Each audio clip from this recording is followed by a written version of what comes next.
Let's dive into something that probably feels, well, pretty familiar to a lot of us. That feeling of being constantly stressed out. But what if I told you our brains aren't just putting up with all that stress? What if they're actually wired to get hooked on it? It's a pretty wild thought, isn't it? The idea that our own brains might not just be coping with stress, but are actively, looking for it. So in this explainer, we're going to unpack the science behind why that might actually be true for so many of us. To really get our heads around this, let's start with a feeling that might just be the soundtrack to your entire day. We're calling it the cycle of chaos. You know the feeling. It often starts with this constant sense of being behind, right? You're always chasing the next meeting, the next deadline, the next thing on that endless to-do list. You're always moving, but it feels like you're never actually getting anywhere. And of course, that mad dash on the outside leads to a storm on the inside. Your thoughts are just spinning, you're juggling a dozen different tasks and worries all at once. It's like this mental tornado that makes it almost impossible to focus on just one thing. And on top of that, we've got the digital bombardment, the flashing lights from notifications, that never-ending stream of emails, pings and alerts from every single app, and every single one of them is demanding a piece of your already scattered attention.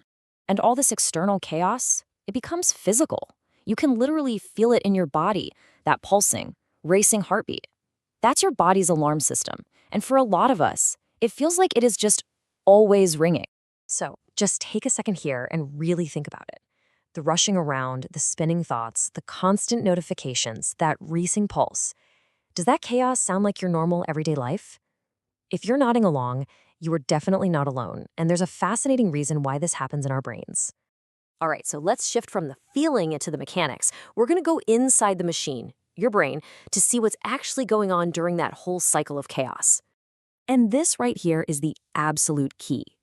See, our brain is an incredible adaptation machine. When it's constantly thrown into a high-stress, chaotic environment, it doesn't just put up with it. It actually recalibrates. It starts to see this state of chaos as the new normal. It becomes the baseline for how things are supposed to be. And that recalibration leads us straight to this big idea: stress addiction. When you're stressed, your brain gets flooded with chemicals like cortisol and adrenaline.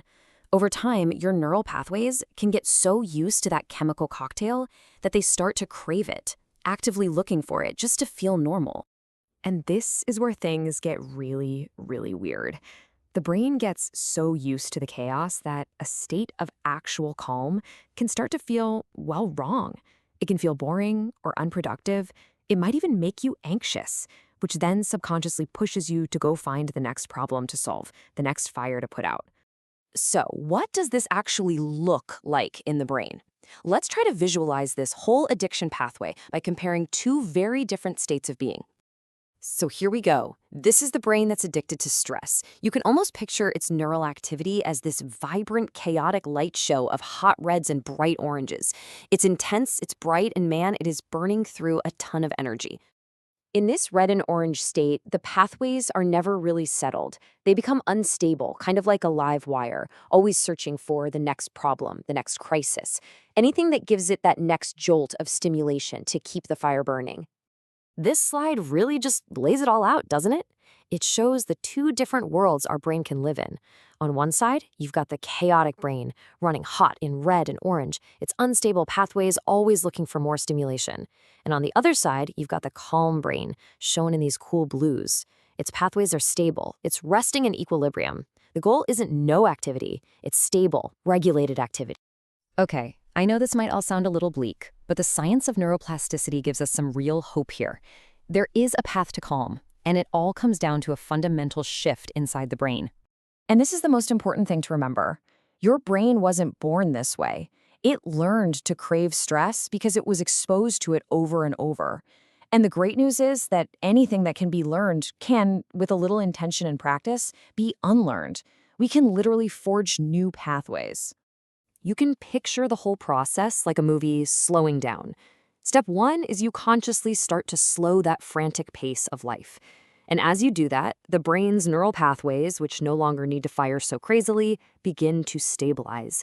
And finally, that leads to a deep, fundamental shift, which we're showing here as the brain moving from that chaotic red to a calm, cool blue. And this represents a really profound change. It's the brain relearning how to just exist in a state of balance.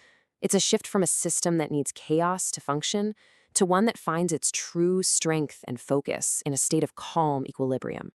And that leaves us with one final thought. We've just seen how powerfully our brains can adapt, so much so that they can learn to crave something as draining as stress. Just recognizing that is the huge first step. The real question is, now that you know this pattern was learned, what new, healthier pattern are you going to choose to teach it next?